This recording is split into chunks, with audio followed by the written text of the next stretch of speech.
Divine faith, private judgment, human reason, error. Oftentimes one might think that if someone is in error, then they can't have divine faith, because obviously God doesn't lie and God's not going to lead someone to error.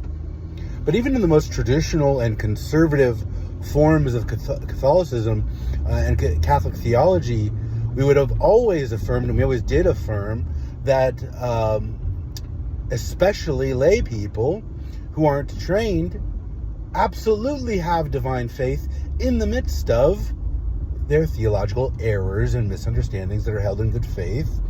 And one of the tests to see whether or not they're in good faith traditionally would be, well, when they're corrected by the hierarchy, are they obstinate, or do they go, oh, okay, I didn't understand, and do they adjust their understanding? You can see that in St. Thomas and the Summa and elsewhere. When it comes to theological errors and theological misunderstandings among people who have not been educated properly on those doctrines, it has never been the case that they would say, oh yeah, this theological error means they didn't have divine faith. They would say, no. You can have all kinds of theological misunderstandings, theological errors, wrong doctrinal propositions in your head, in the midst of a real sincere divine faith that you've received from God and through the sacraments and in the church. So the perhaps common misperception that if you're going back and forth and you have error and you have misunderstanding and you're trying to struggle to figure things out with your human reason, then you don't have divine faith. Then you're just depending on human reason. Well, no, that's not necessarily true. It certainly can be true. It certainly is true for everyone who is still just trying to figure everything out and have not yet received faith from God. But among all of us who have been genuinely moved by God and been given faith by God and through the sacraments of the church, all of us still remain ever in the mode of trying to figure out what that means and what that looks like and which doctrinal propositions most accurately reflect his nature and what he's done for us in history and who he is.